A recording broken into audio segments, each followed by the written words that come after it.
This program is a presentation of UCTV for educational and non-commercial use only.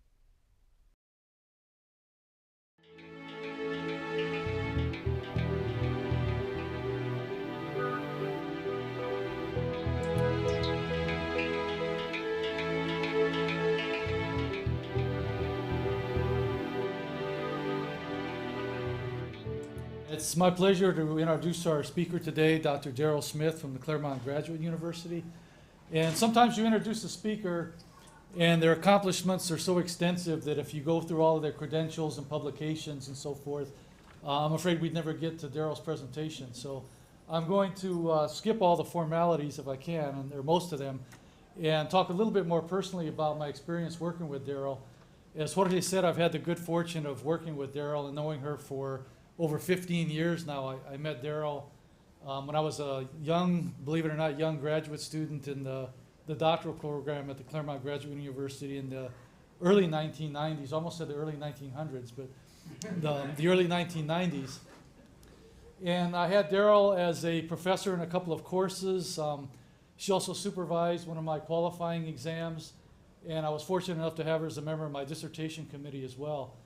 And I can tell you that amongst all the students in our cohort, she had the universal respect of all of us. And we used to joke, if you wrote a paper for Daryl and you used a citation, you better make sure you cite it properly and you describe it properly. Because there seemed to be nothing written about higher education that Daryl hadn't read herself or at least knew about. So we couldn't sneak anything past her. But she was great, not only in the sense of being a professor and fulfilling that role, but I think the other roles of being a scholar, researcher, of being a mentor who supported us on a much more individual and personal basis, and also being a change agent. And it's in that latter role that I believe we've asked Daryl to join us today and speak to us about diversifying the faculty for the next generation, an urgent imperative. And I will be a little bit more formal now and give you a few facts about Daryl. She's been a co-principal investigator on a major project for the James Irvine Foundation to evaluate the impact of the Campus Diversity Initiative.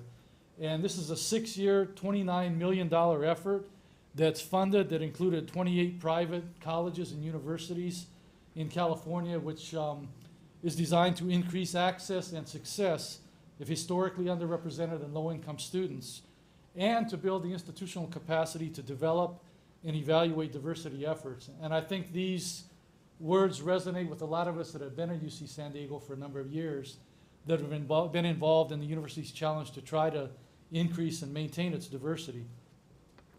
Daryl has also conducted research on faculty hiring, including such influential articles as Interrupting the Usual, Successful Strategies for Diversifying the Faculty, and also The Revolving Door for Underrepresented Minority Faculty in Higher Education.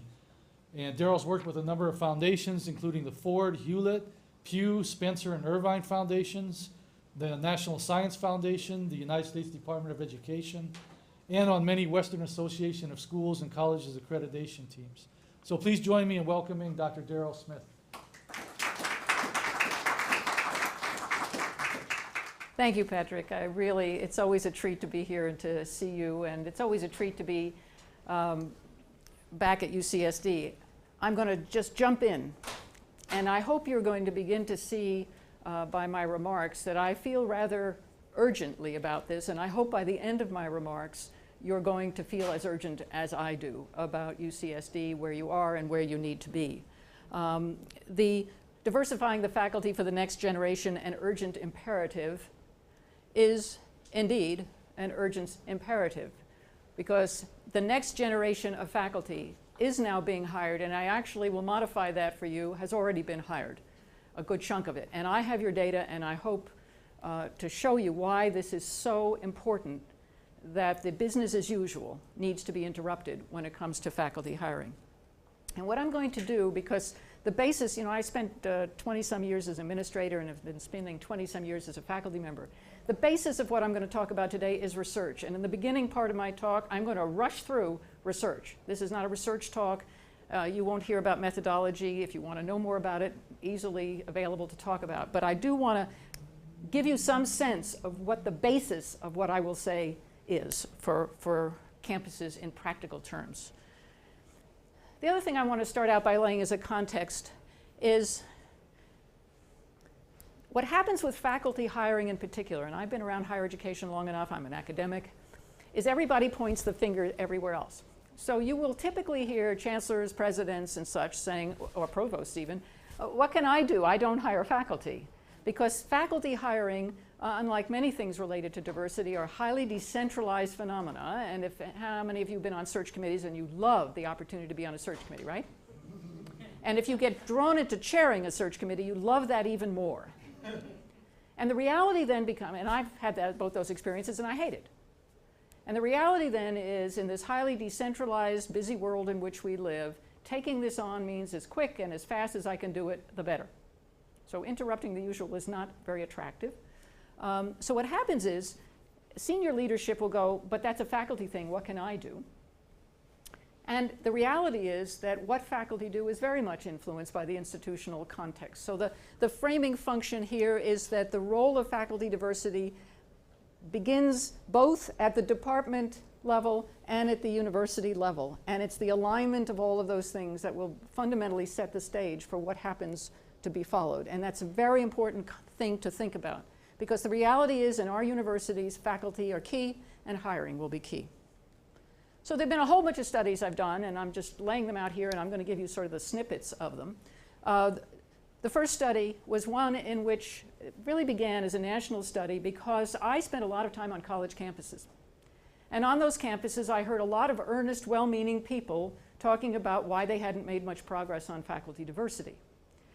At the same time, I live in pretty diverse communities of people who had very different views on why there had not been so much progress on it. So I want to just give you the nugget of that one.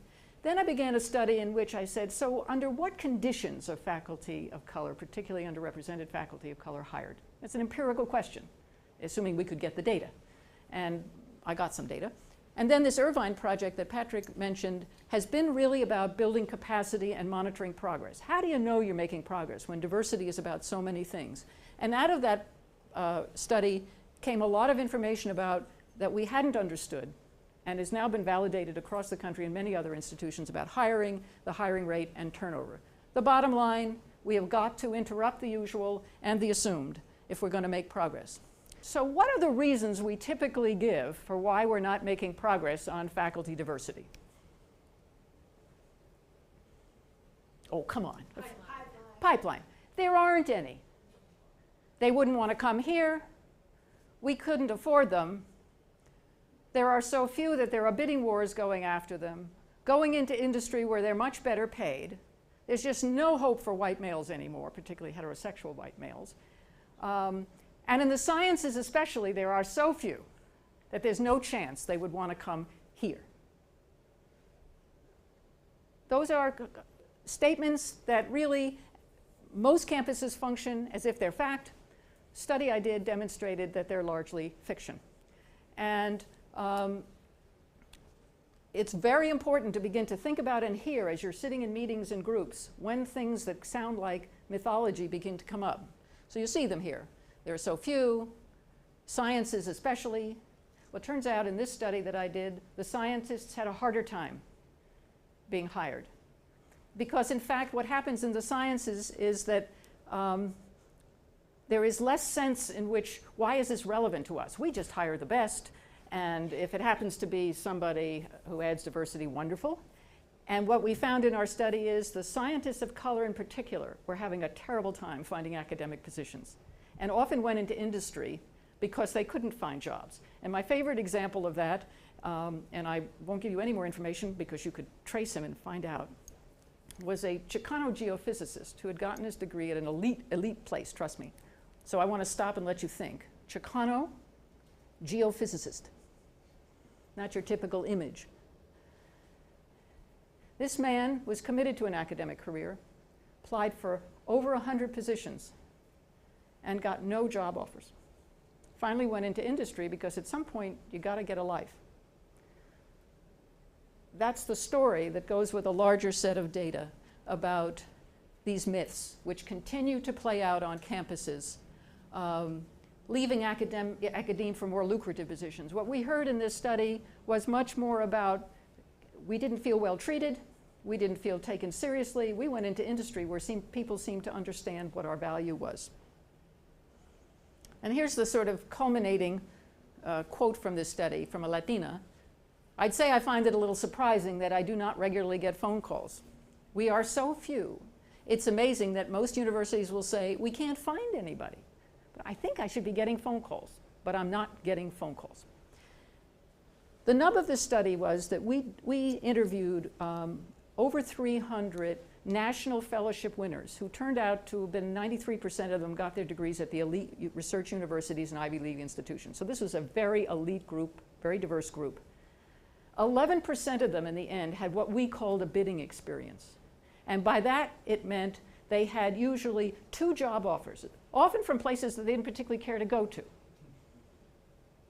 And sometimes they negotiated summer stipends, computers, and salaries a little. But this was not the notion that most campuses are functioning with, that is, people are sitting back and saying, gee, where do I want to teach? And I'll just let them know I'm available and they'll swoop me up. Just was not true. The second study is very important because it's really, and it's just one sheet of paper and colors. So the important thing here is it's really asking, under what conditions are faculty of color hired, particularly historically underrepresented faculty? And the hypothesis of this study was that something that interrupted the usual, so a target of opportunity search, a job description that put diversity at the center of it, or some combination thereof, would more likely lead to hiring than a regular search process. We had 3 major research universities, you would be happy to have them if I could name them, but I promise not to name them, provide us with all the information from 750 searches over a 3-year period so we could understand under what conditions people were hired. I mean, it was remarkable. It's an interesting story as to why these campuses would have spent so much time getting us our data. But the important thing here that I want to show you is that light blue is a regular search. The dark red is an interruption. So the important thing here is this is African Americans. 14% were hired by the regular search. The rest were hired as a function of diversity in the job description, a special hire, or some combination. 86% of the African Americans in this study were hired with a process that was not the usual search process. This is American Indians. How much blue? 100% hired with some kind of an intervention strategy, none hired in a regular search process. Latinos, 57% regular search. Now I should say that our definition of job description was mostly things like ethnic studies. If we had included, and we went back and actually reanalyzed the data, the job description having language would have counted as a special job description, this blue would have been much smaller. So if you were hired for a language department as a Latino, you were in this regular search. Well, that overstates the regular search by a lot.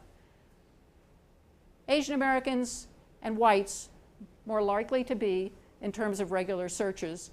And what's important here from a legal point of view is that whites were also hired with special opportunity hires and diversity in the job description. So it is not a case where these are processes that were available and used by all groups of people.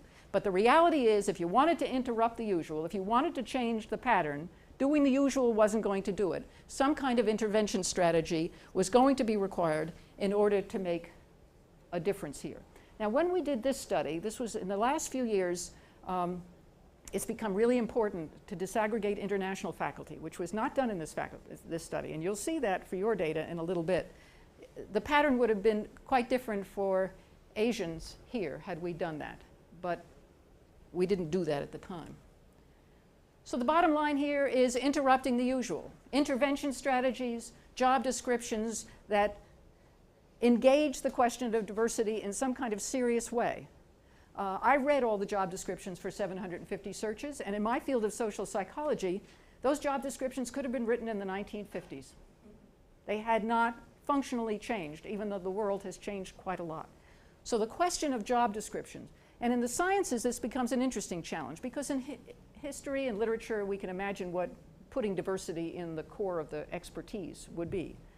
But it turns out that if you begin to think about what do you need in a in a science faculty member in terms of their competence and experience in working with diverse groups of people and in success of students and historically underrepresented students in the science fields, you get a very different pool and a very different discussion than the usual science job descriptions.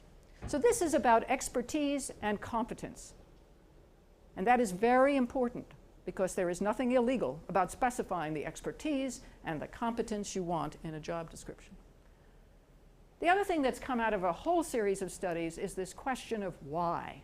Why is faculty diversity important? But it's terribly important, it turned out, because our rationales that even those of us who are doing this work and committed to it use is a weak rationale when it comes to a pervasive rationale for faculty diversity. And there are a number of rationales here that are terribly important.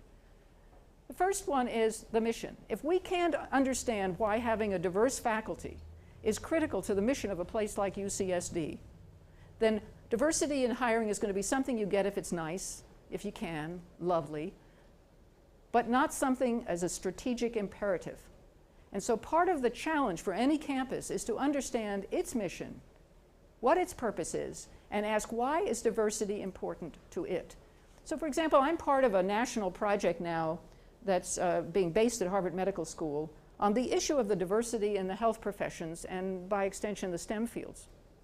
It's quite clear that we have a national crisis with respect to the diversity of people coming into the STEM and medical fields. Many people are coming into universities interested in those and leaving without that. So what is UCSD's role in the production and capacity building of the nation and the state in these fields? And to what degree does faculty diversity play a role in this and diversity in general? The institutional credibility and capacity in its decision making. Credibility. We now know as a country, because of the changing demographics, that there's something very suspicious when a group of people look like all white men, or even white men and women. And it's sort of now known, we're sort of in the schizophrenic time where we've got people reacting, but it's clear that even in national politics, even in the Supreme Court, that we can't have groups look homogenous in the way that they once did. The credibility and the integrity of the processes come under suspicion when there's not some sense that all groups of people represented in the population have some long-term access and success and talent identification in these arenas. And that's nowhere more critical than in the faculty. We like to think that the future faculty is a function of a pipeline. But I have to ask you, why would you go into any field in which that field thought that it could never find talent in the form of someone who looked like you, if you were representing diversity? So the issue of attractiveness, credibility, integrity are critically important. And a good example of this would be for decision making. Let's assume you had an executive vice chancellor who was a physicist. And I have no idea. I did this once on a campus, and they did, and there was an issue. And began to hire people for the senior cabinet who were all physicists, scientists. I know you must have tension here between science and the humanities and the arts. I just know you must. Is that true? Okay. So you get a senior leader who makes sure that surrounds them all scientists. What happens? Jump in. What happens? How do the faculty feel about it? A lot of suspicion. Suspicion why? That people are being excluded, that they're going to make decisions based on only being scientists or physicists, and what is important to the... So part of it is the credibility and the trust and the integrity. Even if those physicists and scientists were going to really, because they love the humanities and the arts, we're going to really work hard to make sure it's an all-inclusive decision process. The fact is there would be this sense of trust that comes from seeing that nobody that represents your interest is sitting there. The other is deep knowledge about experiences in life are deep knowledge. So, I might be a well-meaning white woman, but the fact is that I'm going to have to work really hard to know enough to think that I could sit in a room and bring all the perspectives that are needed. In fact, it would be quite exhausting. So the issue of decision capacity and decision trust is very much a function of who's sitting around the table. The culture and the climate and the attractiveness of an institution. I can tell you now that because of the changing demographics in our society, that an institution that is not diverse is becoming less and less attractive. I've seen faculty of color, for example, turn down positions in elite faculty departments because of the lack of diversity in students and the lack of diversity in colleagues, and go to places where they feel they can make a real difference in terms of the diversity of a community and building capacity, say, in science, and they just won't put up with that. So attractiveness. At the undergraduate level, increasingly, we're hearing students of every racial and ethnic background talk about looking around the campus, and if it feels very diverse, it's a much more attractive place than if it doesn't. This is true among white middle-class folks. It is just, we're at an era in the 21st century where being a diverse institution at every level is a more attractive institution. So if you begin to look at yield data, both on terms of hiring and students, and you see low yields, you want to say, are we as attractive as we might otherwise be? Societal needs, this group at the Harvard Medical School and STEM, and we're reaching a crisis in terms of the diversity of needs in the STEM fields and in terms of medical fields that are going to rest on having diverse people doing research. The fact is that we know that people from diverse backgrounds do a different kind of research. They tend to bring their life experience. They're committed to communities. We need that. You can't do urban planning and not expect to have some diverse group of folks. Community health is a huge issue now. And the question is, do we have the competence in medical education, not just because we have doctors from diverse backgrounds, but also just in general for medical education? Do we have the competence in our medical fields to serve the diverse communities that constitute the United States today? Terribly important, and that goes to issues of education and research. Now, role models and mentors are the usual reasons we give for faculty diversity, and there is no question that having a diverse faculty says, there's a sense of possibility for me. It also says to people who are not from that background, people from that group can be physicists. How many people have seen an African-American physicist? You have. Good. Important, is it not? You took note of it. How many of your students have? We signal a lot about where we think talent resides, in what form talent lives, by the absence of diversity. And this functions not only in terms of retention for students, but retention for all. In a minute, you'll see a turnover issue here. Well, retention is also a function of what's people's experience in their departments.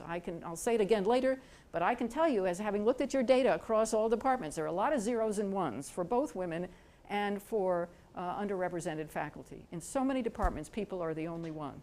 This is not a healthy environment for most of us to live. The key here, I think, is not that there's some magical ratio. I mean, we've often said we have to have diverse faculty for students. We imagine that the demographic of the faculty should match the demographic of the student. We talk as if a good white male faculty can't be a mentor to students. That's not true. The significance here is the absence of. There are too many zeros and ones. It signals a great deal when there is nobody, or maybe the one exception. That is the compelling issue. And until we have thorough diversity on the faculty, we're going to be dealing with zeros and ones, and with a heavy emphasis on we've got to diversify the faculty. I should say there's a legal implication. If we all run around scurry worrying about 209 and legal suits. If I look at the history of hiring in most universities, I would say there's a discrimination lawsuit waiting to happen. How is it that we can have whole departments who have never hired or retained or tenured an underrepresented faculty member of color? And wouldn't that be prime fodder for a discrimination lawsuit? But somehow we forget about that imperative while we're worrying about 209. Now I want to very quickly go to these other findings about the diversity of hiring, the hiring rate overall, and the turnover, because it's a terribly significant set of findings that's really important for all of you. The fact is that we've been studying new hires. That is, what are the pattern of hiring of new people? Because the demographics of a whole faculty is only going to shift more slowly than the new hires. And in fact, what we found was that the new hires tended to be more diverse than the existing faculty demographic. Sometimes people would say, well, we're not hiring very much, and so the big faculty demographic isn't going to change very quickly. Well, the other thing we found is that the hiring rate overall has been quite robust. On most of the campuses we did in our study, but this has been confirmed lately, 1/3 to 1/2 the faculty has been hired in about a 5 to 8 year period. I'll have your numbers in a minute, which means the robust hiring. We've been doing a lot of hiring. So that led us to, I spent a lot of time looking at the overall faculty demographics and then the hiring patterns and thinking, gee, why isn't it changing faster than it should? I mean, it should have changed faster, not fast, but faster. Well, we began to realize that there was a bit of a turnover issue. That is, a lot of the faculty being hired were going to replace people who left. So I had a wonderful moment, because mathematics was my undergraduate major, where I got to use equation editor in Word. And I came up with what I call the turnover quotient. Now, this is the formula. A turnover quotient of 0 means every new hire went to add diversity to the faculty.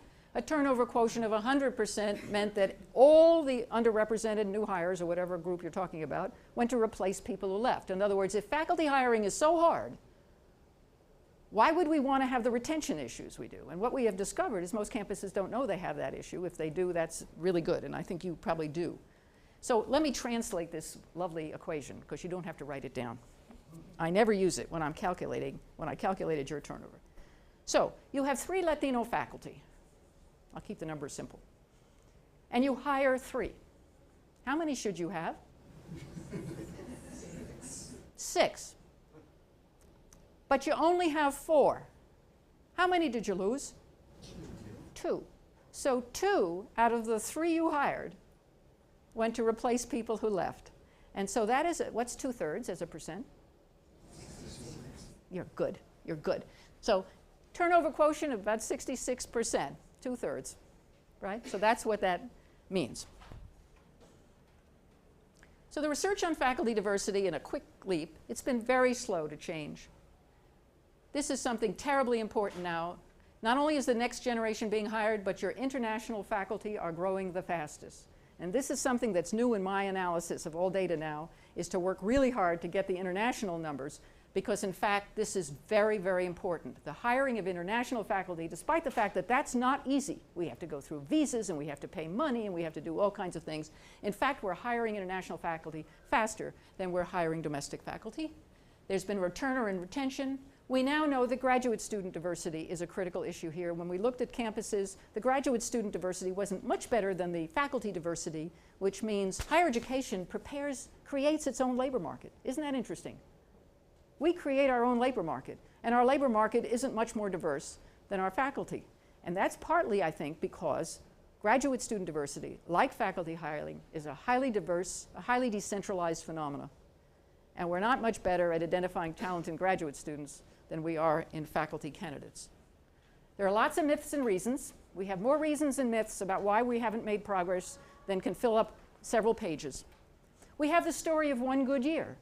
I can't tell you how many campuses I've been on where people say, we were very successful. We hired 3 faculty of color. And then you look at the data, and they did that year. And it's as if everybody sits back, says, oh, wasn't that a fantastic year, and then goes back to the usual, and you get the usual results. So the story of one good year is a real phenomenon in many campuses. So this is about identifying talent and interrupting the usual. So let me spend a little time on UCSD. And I'm not a graph person. So what I asked for was the ladder rank faculty. So these are full-time ladder rank faculty by race and ethnicity.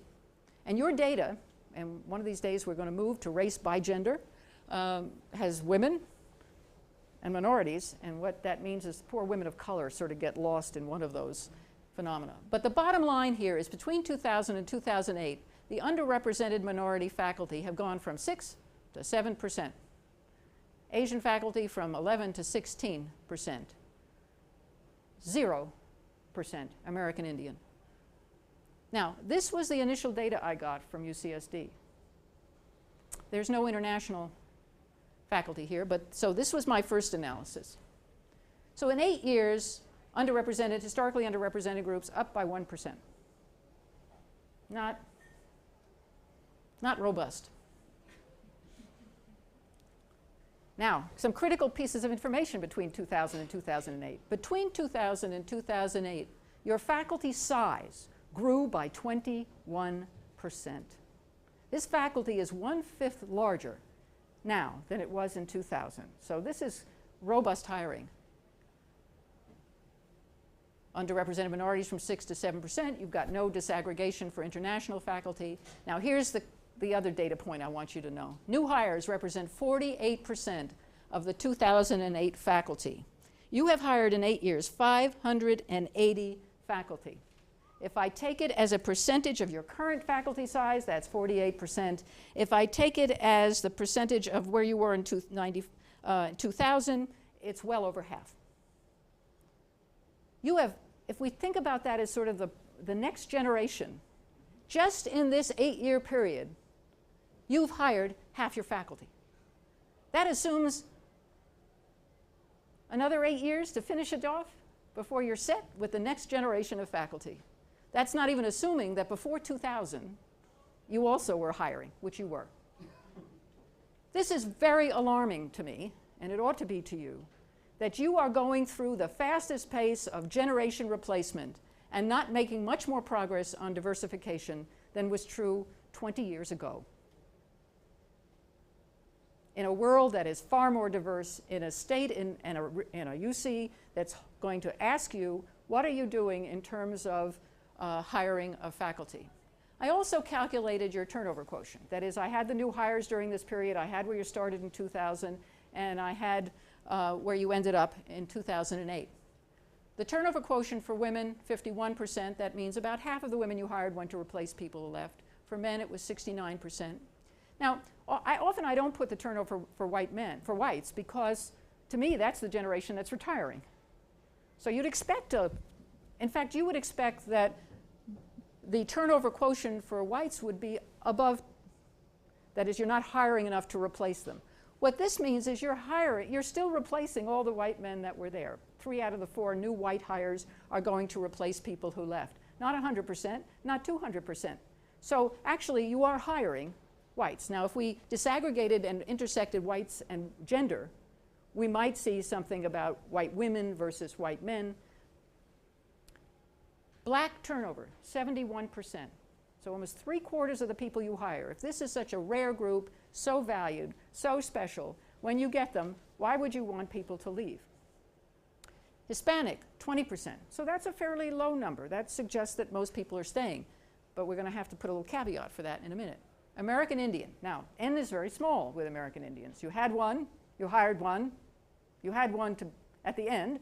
That's a turnover quotient of 100%. That means the one person you hired went to replace the person who left. I don't know if in that same department, but just as an institution overview. And Asian, 30%. Now, when you start getting, you can decide what's a high enough turnover or what's a natural turnover. And again, no myths and excuses, please. What tends to happen is, well, they're all getting bidded after, sought after. Poor UC, can't pay anybody anymore, and Harvard's eating them all up. What I know from going to campuses is that people are not telling the truth about why they're leaving because they don't want to burn bridges. So the question is, how does an institution begin to really understand what's going on? Obviously, some of this is retirement. Fair enough. The job for an institution is to know what its retention is and then to do the work that says, what is the explanation of this? And if there's an explanation that seems perfectly reasonable, fine. But just make sure you're not deluded. Now, I added this slide actually last night because I thought, I've got more data here. So I really got worried about this international thing because it looked like that you were making progress with Latino faculty. Considerable progress, and I was thinking, oh, good. But I was really worrying about this international thing. So I asked for, and I said, I know I can't get it for the 2000 and stuff. Give me what you can get.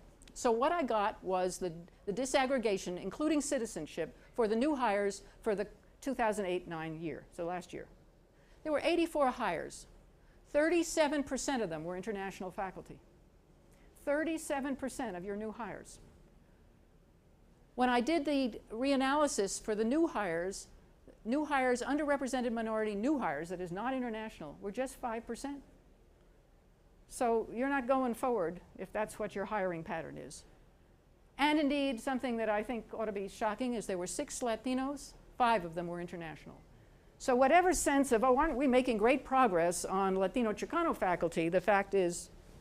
Can I just ask? Yeah. On the definition of international, does that mean faculty who are not American citizens irrespective of degree, or does it mean individuals who have their degrees from outside the United States? This is your university data. Does John want to say what? What we did was identify from the personal payroll system those people which were coded C, being U.S. citizens, and then there are a couple of other codes, permanent residents, things like that. So what I provided to Dr. Smith was this amount are coded as C, and everyone else is non-C. So where they got their degree, I don't know. Okay. And you know, you can, for example, one of the data points that I've been very troubled about is when I looked at the survey of earned doctorates, all the PhDs, you know, that 87% of all Asians are non-citizens. And when I looked at their data, green cards count as citizen. I mean, it's these are international students here on F1 or student visas. So this is, you know, we can get into a squirmish game about, well, but what about somebody who was born somewhere else and came, you know, all of those things. The complexity of boxes is a complex thing, and we've got to be able to engage the complexity.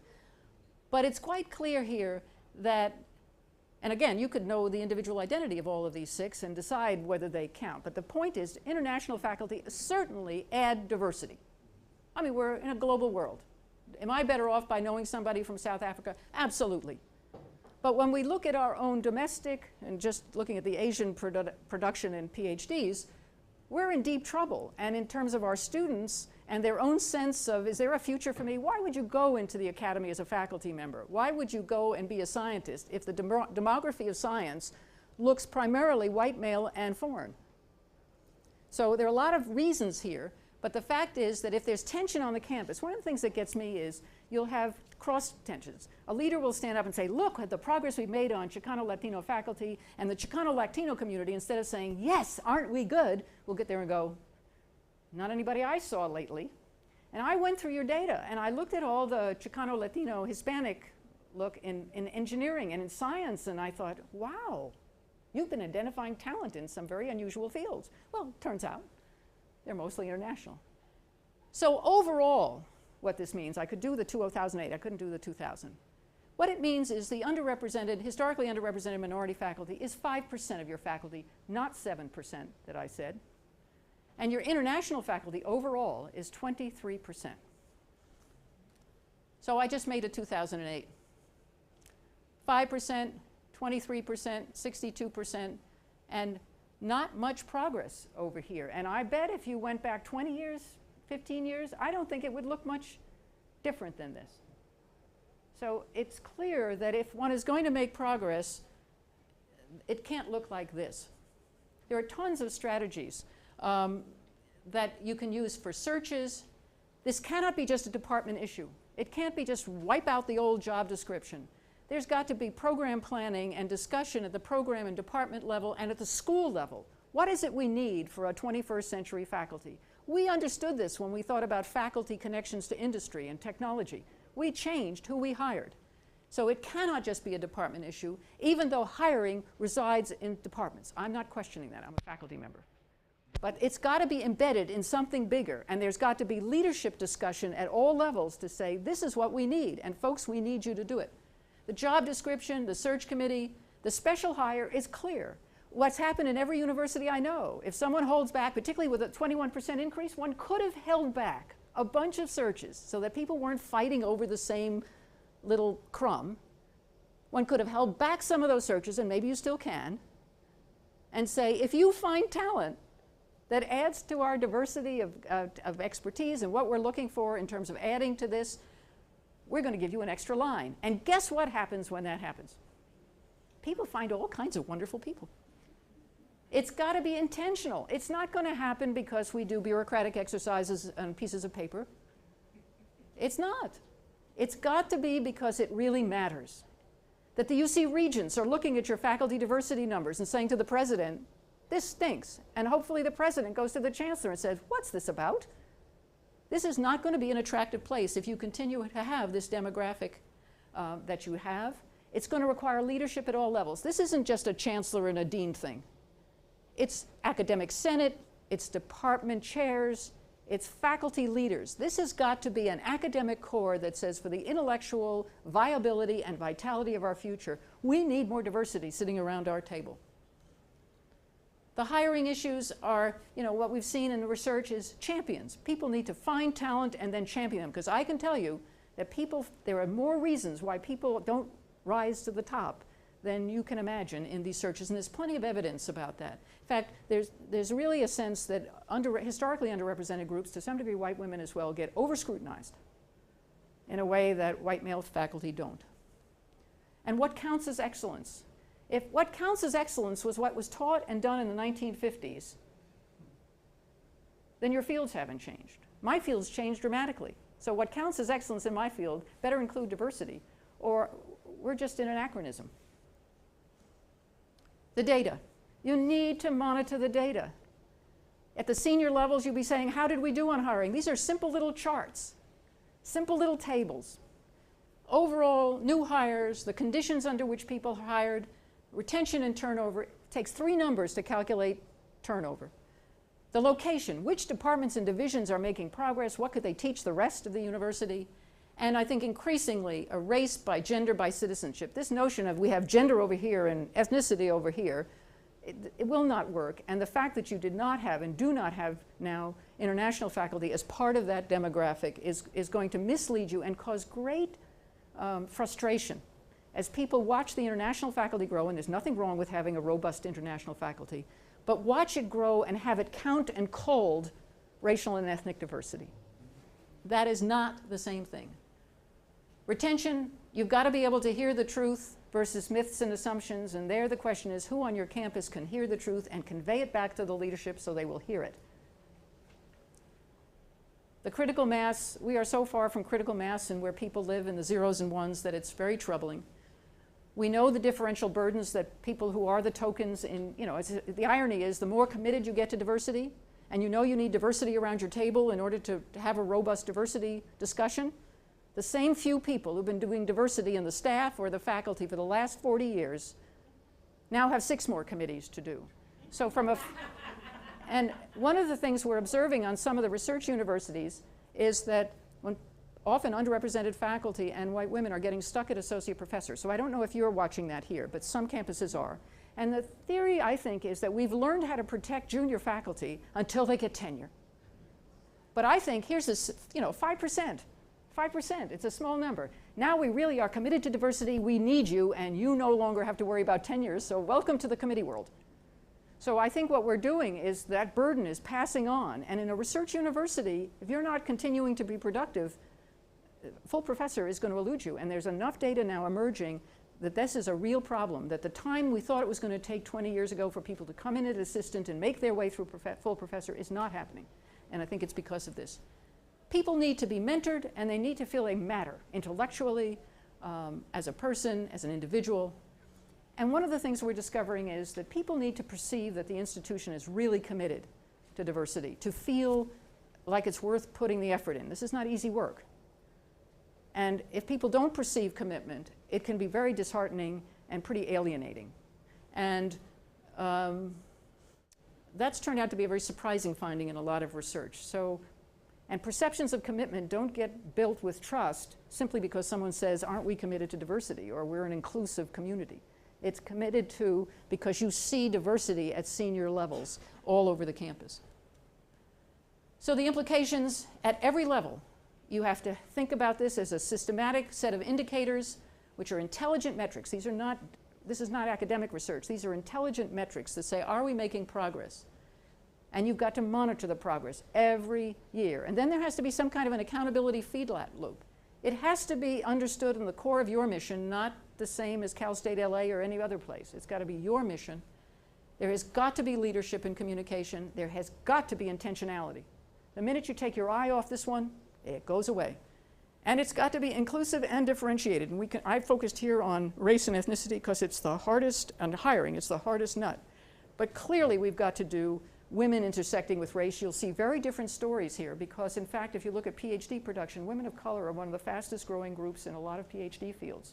And that gets all lost in this way of framing this. So I will conclude. It's urgent. We are hiring now the next generation for an entire generation.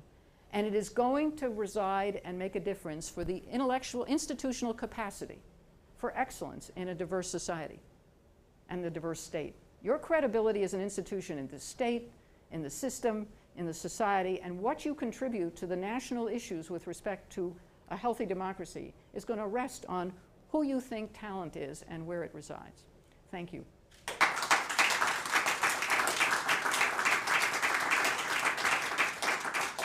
So the question is, what about the sticks when people go through motions and nothing changes? You know, I'm an academic, and the traditional notions of carrots and sticks sometimes can backfire, so you have to be careful. So one of the things you want to make sure is that a leader doesn't get out. You know, a chancellor says, I will not approve any hire that's not, well, that's a dead on arrival. But I do know that the academic world is very sensitive to new trends when they think it's real. Why have we got nano everything going all around the country? Why? Because it's the new thing and the institutions are supporting it. It infuriates me, frankly, that in this time of budget crisis, where we're laying people off, I keep watching as I go from campus to campus, new global initiatives being launched very strategically. They are launched as initiatives and campaigns. They're not just random little things that we do. So a kind of coherent sense that this is an imperative for this institution and we're moving forward, all of a sudden gets faculty and others kind of reading the tea leaves. And they want to be part of the place where there might be some resources as opposed to left on the outs. That happened with technology, absolutely. It's happening with all kinds of transdisciplinary work in the sciences. But that's not what we do with diversity. There's nothing campaignish about it. It's about, we've got a little rhetoric, then we say the faculty have to do it, and nothing. So I think the accountability lens is what I dream of is you have a set of indicators. For faculty, I've given you the list of what those indicators should be. The chancellor, see now the president's getting it from the UC regions, so the chancellor now has it for the campus as a whole. My dream, the chancellor says to her cabinet, this is where we are making progress and this is where we're not making progress. Not good enough, folks. Then that team, who doesn't do faculty hiring, includes the executive vice chancellor and whomever else sits with that group. And now we have a conversation with the deans. And you know it matters without hard sticks. This is not going to work. What can I do to be helpful? There's a little carrot. Or is it clear, for example, that the diversity you now have, those departments are being appreciated for the work they've done? Probably not. So I think it's a much more subtle, it's not a bureaucratic mechanism. It's something that's got to be aligned with academic culture. But it's got to have more accountability and teeth than you've got now. And it's certainly not going to be rhetoric and, well, that's a faculty thing. Oh dear, so sorry. How do you correlate the arguments about global initiative and globalization with your earlier distinction between international and indigenous underrepresented? Well, I think years ago I decided, what my view about higher education is we've always been enamored by the international, always. And so I made a distinction some years back. I'm the domestic diversity person. That is not to say I don't understand that international perspectives bring a great deal to our kind of micro, narrow-looking sense of the world. Because of immigration, our world is much more complicated now. That binary, just like with gender, doesn't live so tightly anymore. And my worry actually is it's going to get messier and messier, and we won't have solved this problem. But every community outside and inside this university knows who's who. So I think what you do is you've got, in fact, with such robust hiring, you could have increased your international faculty, and you could have increased your historically underrepresented faculty, and you could have increased white women in science and math, and had a faculty that began to look more thoroughly diverse. So that's what I think about that, is to put it over here and not confound the racial and ethnic categories. And I was giving a talk to the MIT 9 group, and somebody thought I was being anti-international, a senior administrator, and really took me to task for that. And I actually am doing some comparative work. I really am not anti-international. But what says to me is we know how to hire differently. It takes a lot of work to hire an international faculty member. We don't seem to worry about all that extra work. But when it comes to domestic faculty members in our own backyard, so to speak, oh, it's just hard. So the other thing I would say about numbers is, and I think the UCs are very vulnerable to this. You use your affirmative action numbers as population, how many people are available and therefore how many should be here, usually by PhDs or something. You don't use that same criteria when you go to hire Nobel Prize winners.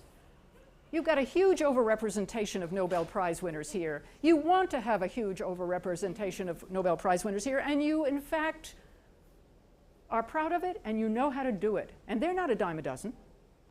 They're not some random. I mean, the problem with the affirmative action availability numbers is it's as if we think that searches are you put everybody in a box, you close your eyes, and you pick it out. What's the probability that we're going to get a historic, well, depending upon what the demographics. But that's not what we do with Nobel. We want talent and excellence. We want people who are going to bring new perspectives and all of this that we now need in a 21st century university. And we're going to go find them. And we don't really care if there's only 2 African Americans who got their PhD last year. In fact, there are a ton of them, and many of them are at places like Spelman and Bennett, because those are the only places that know what talent looks like in mathematics. It doesn't look like traditional folks. So that's the framing switch that I would do. I hope I answered your question. Okay? Patrick. Just a comment, just to put this, I think, in a broader context. I really appreciate the comments you made about the internationalization and the separating out. And there is a group of us, Jorge and myself and a number of Chicanos here in San Diego County that represent all the different four-year institutions in this county. And in our analysis, that's exactly what we're seeing. It's not just in faculty hiring, but it's been used by institutions in a sense to say this is our increasing diversity. Right. And we see it in the way that education abroad programs and international centers are getting bigger and increasing, while equity programs like EOP are being cut. And we see it in the faculty. We also see it in the recruitment of students. And the reality for our community is that we know that the international Latino faculty will not be likely to take an interest in mentoring our students, or recruiting our students, or researching our communities, or doing curriculum that reflects our communities. So they don't play a lot of the functions that we really find crucial in the kind of faculty that we're looking for. And it's again part of a much bigger. Well, and I think the way I would suggest the next generation is to, you framed it as faculty in the service of a community. Well, faculty are not hired in service of communities, mostly.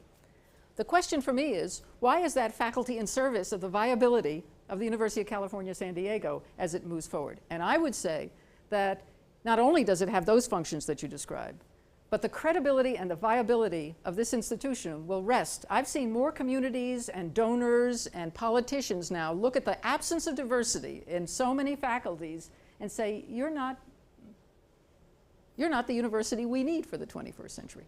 And so I think we've got to say that this is unconscionable, just as it would be. Let us imagine, because we seem to get gender in this way. The advanced program understands that the gender issues are not pipeline, they're not quality, they're transformation of the institution. When it comes to underrepresented racial groups, it's all about pipeline and quality and availability. So the reality is, let's imagine we had a university today that had no women in the faculty. I mean, you actually got quite a few departments that look pretty close to that. But I think it's becoming increasingly uncomfortable to justify that based on any grounds.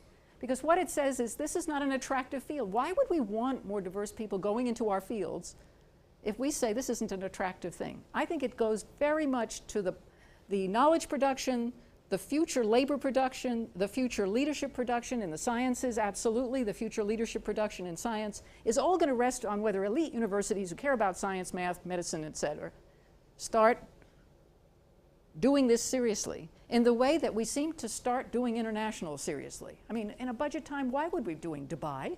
It's lovely to do Dubai.